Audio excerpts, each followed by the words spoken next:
Mr. Alex Timber, so good to see you. Great to see you.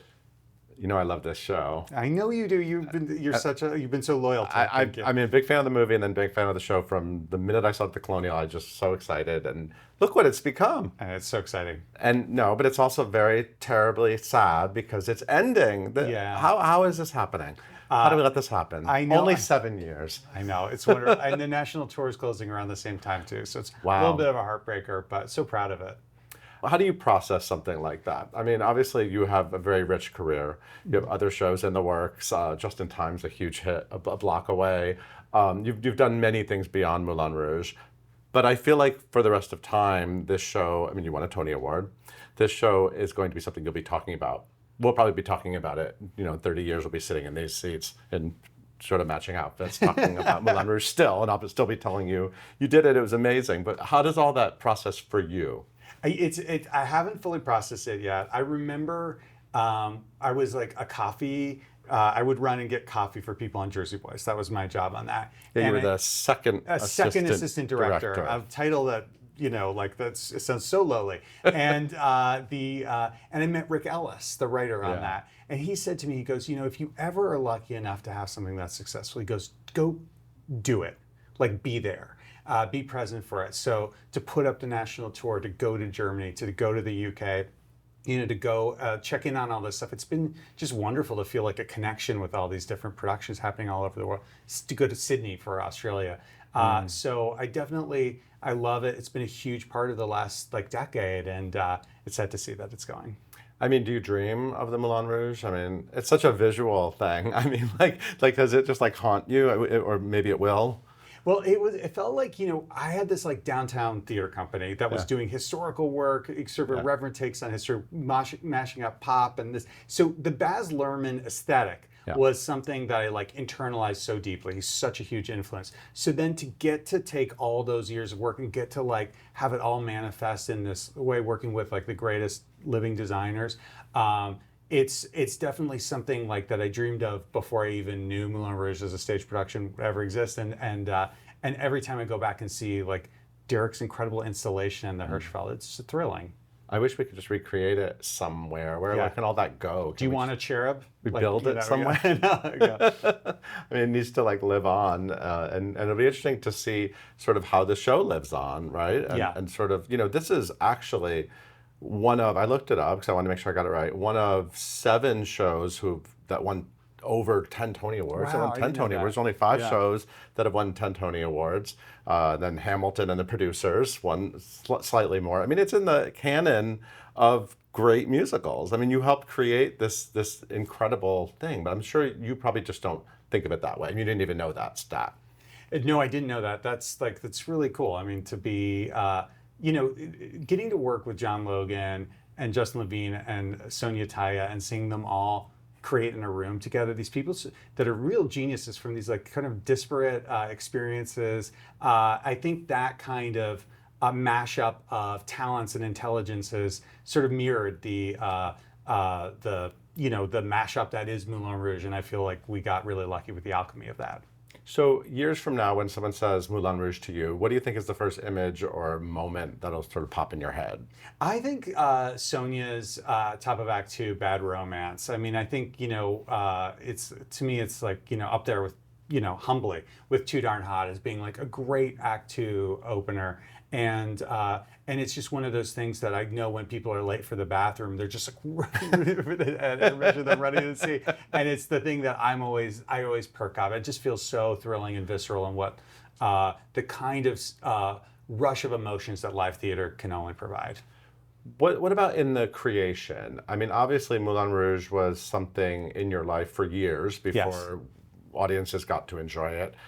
Was there something that sort of unlocked it in a way? Was there any sort of decision or just sort of genius moment in the creation that you think led you to this now classic musical that's run 7 years on Broadway? Well, we went through the fundamentals of it as if it was an original musical. We sat in a hotel room, John Logan, Justin Levine, and I put it up on note cards and sort of beated it out we knew the movie exists, but Baz had really encouraged us to, not stray from the spirit of the source material, but make it its own thing for the theater. So I think those 2-3 days were really crucial in sort of blazing the path of what it is and the kind of adaptive changes that happen.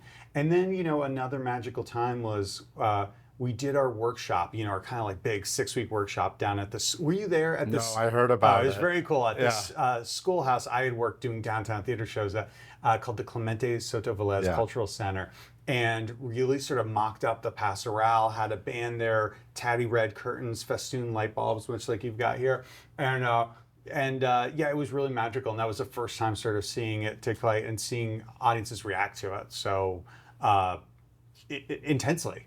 It's one of those shows that I didn't know, even at that moment. I remember hearing people say that it was incredible and me being really sad I didn't get to see it at that point. And also, how are you going to pull it off? I mean, it's one of those, there have been a handful of moments in my time doing this and covering Broadway where I didn't believe that something could be pulled off on stage, and this is one of them. And now it kind of amazes me that it happens every night at the Al Hirschfeld. I've said that before. That amazes me that audiences get to go in and have that experience every night, because you kind of forget when you're walking down 45th Street, you kind of forget what it's actually like on the other side of the wall. I mean, you must have that as an audience member, similar just experiences where you don't know that something can be pulled off on stage. Yeah, I mean, part of the goal of that show is really to transport you and take you to a time and place that didn't even exist. Yeah. This isn't like 1899 Paris. It's, this own like sui generis version of that, right? And so when you walk into the Moulin Rouge at the Hirschfeld, even in year 7, it's amazing to see people immediately pull out their iPhones and be like, oh my God, I have to capture the feeling I'm feeling right now.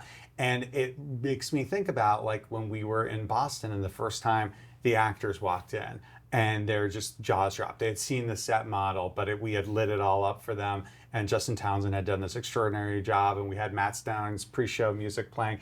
And so to see 8 years later that still sort of playing out every night, it reminds you of like the magic that's happening inside that theater. Are there some MVPs at the show that we should sort of honor who have kept it, to what it is? I mean, oh yeah, there are two. I'm sure there are more, but like the 2 original cast members really stand out. Bahia is the longest running continuous cast member. She's been there from the beginning. She's extraordinary. And then Jay Magis, who's been there, he plays Baby Doll, and he's also been there from the beginning. He stepped away for a little time to do Here Lies Love with Me, and then came back. And so to have them, and then to have Aaron Tveit returning, it's kind of like an embarrassment of riches, and really like reminds you that like that continuity all the way back to Boston. We sat in this room, and I looked it up late 2019, a couple months into the run, and I was similarly gushing, is what I do, and run around the sky because I can't believe you did it. Of course, that was when it was a new show. Yeah. Sales were good. You were kind of hoping it would do well. Sure. Didn't know there'd be a pandemic a handful of months later. Yeah. Didn't know that you would be at winning a Tony Award and then immediately putting a mask on and all of these crazy, things that ended up happening at that show. What was different about that guy at that point? And what is this whole experience?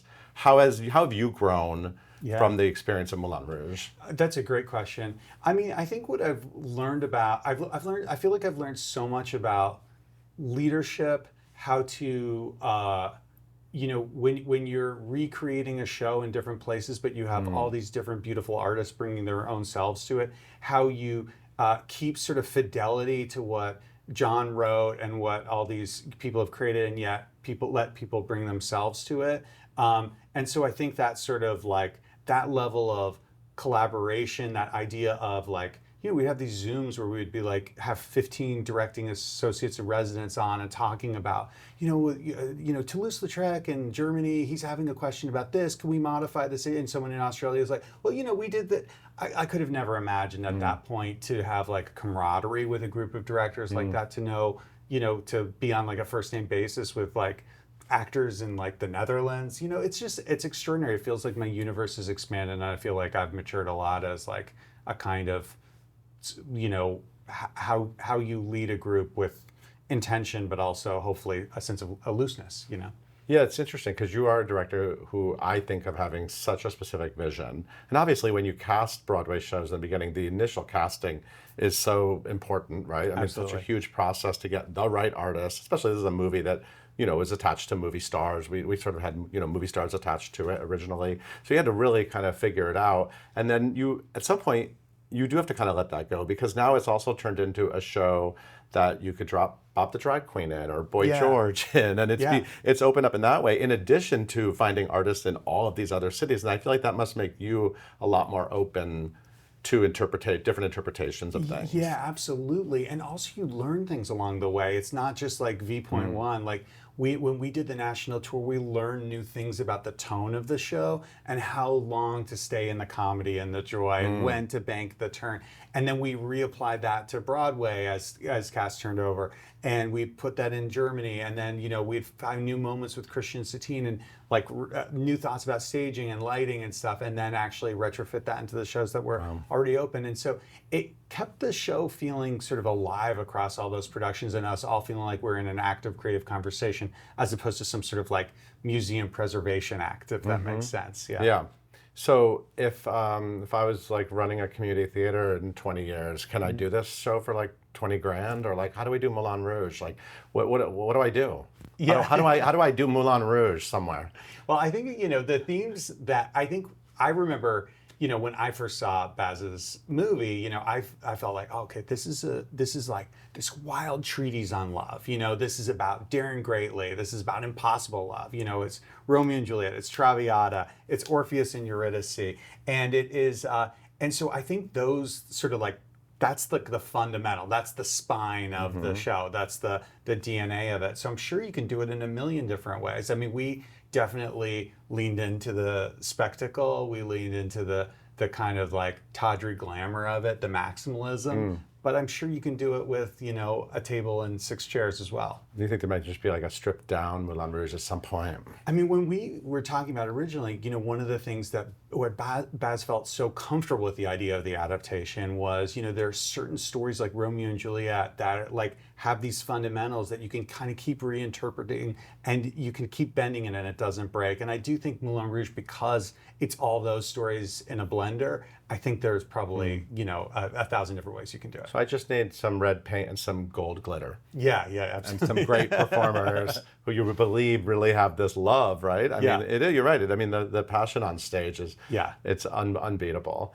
Will you be looking forward to maybe attending some of those community theater productions in your old age? And I like would love finding other Moulin Rouge or school. I don't think there's like Moulin Rouge Junior. I don't think that's a thing. Not yet, but What would Satine's job be in Moulin Rouge Junior? I'm not sure. But I mean, but do you like seeing things like that? I love seeing like all the the music's used in a lot of dance recitals. It's even been used in like Olympics figure skating events, and so to see that music inspire and influence people and see it reinterpreted, it makes it feel like it's a lasting thing, and that's exciting, especially in a moment like this when it feels like it's not lasting. Right. So if I were to look in your phone, are there a bunch of emails and text messages about The Princess Bride? Is that the hot topic in your brain? That's one of them? That's a big focus right now. Yeah. Yeah, we're in the middle of development on that, and it's really exciting. This thing has been in different forms of development for like 25 years. I know. And I feel like there's many different versions of this. Yeah. But it's an actual musical adaptation. Musical adaptation. Okay. Rick Ellis, Bob Martin have written the book. They've been on it for, I think, somewhere between 11 and 13 years. I kind of forget, but it's as long as Moulin Rouge has been around. Wow. It's extraordinary, and the Lopez have written an amazing score. And so, we're in the kind of casting process and still in development right now, active development. We did some sword fighting a couple months ago, and that, Inigo Montoya and Wesley is very cool. I'm trying to think if you've ever had sword fighting in one of your shows. I did a show with Sonia, The Last Goodbye, which is this amazing Romeo and Juliet mashed up with Jeff Buckley songs, and we had big Capulet, Montague. I forgot you did that together. Very cool. Yeah, that was our first, when we fell in love as collaborators. And that's what you fell in love during the sword fighting. Yeah. And then got along totally beautifully. And now she's going in the director, choreographer. I cannot wait to see Black Swan. That looks so cool. Yeah, those pictures are unbelievable. Is it exciting to watch, people sort of watch careers. You've been around a while now, you know what I Yeah. mean? And a lot of, and you were again the second assistant director on Jersey Boys. And so you've been around for over 20 years on the Broadway landscape. Yeah. What is it like watching performers and collaborators sort of grow down these other paths? It's great because you have this belief in people, and you hopefully in some way hopefully feel like you're a part of nurturing their career, and then to see them take flight and soar is incredible. I have my sort of longest term associate on Moulin Rouge right now is opening up a show in the West End this week. It's like, it's very cool. And so I'm really proud of him, and I'm proud of all of them. Yeah. And what about Weird Al? Yeah, Weird Al. You're going to make a Weird Al musical. Yeah, we have a first table read this week. Wow. Yeah. Well, Weird Al came to do, he was a guest on Gutenberg, and he was somewhat a love of mine from a young age. And to see everyone from the local one stagehands, the company management, to Josh and Andrew just geek out over Weird Al. That there's this Venn diagram between where pop and theater live, and that Weird Al sits squarely within that. Yeah. So when he came to guest spot, were you already working with him at that point? Or No, were you no, just no. like, let's please do a Broadway musical? We, desperately. And, Scott Brown and Anthony King and I have worked together for years. They were the first people to take a chance on me doing a commercial show when I was doing all my downtown stuff on Gutenberg. Now, seeing as a commercial show, it was curtains and a card table, but it was technically a commercial show. And then I brought them on to Beetlejuice with Kevin and Mark, our wonderful producers on that. And so when Gutenberg came back around, we did Broadway. We suddenly didn't have another show in the trunk, and we were thinking about what could we do. And when Weird Al came, it was we're all huge fans. And what's been amazing since the announcement of that is it seems like tons of people are huge fans. So I'm excited. I'm excited. It's powerful to be in a space with that guy who's such an inspiration. Your career is so fascinating. I love all the things you do. It's hard to define it. You know what I mean? It's hard to put you in a box. That's nice of you to say. Thank you. I mean, it's really it's wonderful. I can't wait to see all of it. So will you be at the final performance of Moulin Rouge on Broadway? How are you going to be feeling? I mean, do you get emotional? How do you feel when? I think it'll be really emotional. I'm sure it will kick in the middle of that to be like, oh, this is this extraordinary thing we created is all about to go away. But I think so much the being so proud of the actors and the crew. I think that's going to be the predominant emotion. And then there are a couple of fun surprises that weekend in store for people. Fun. So I'll probably be around quite a lot that weekend, trying to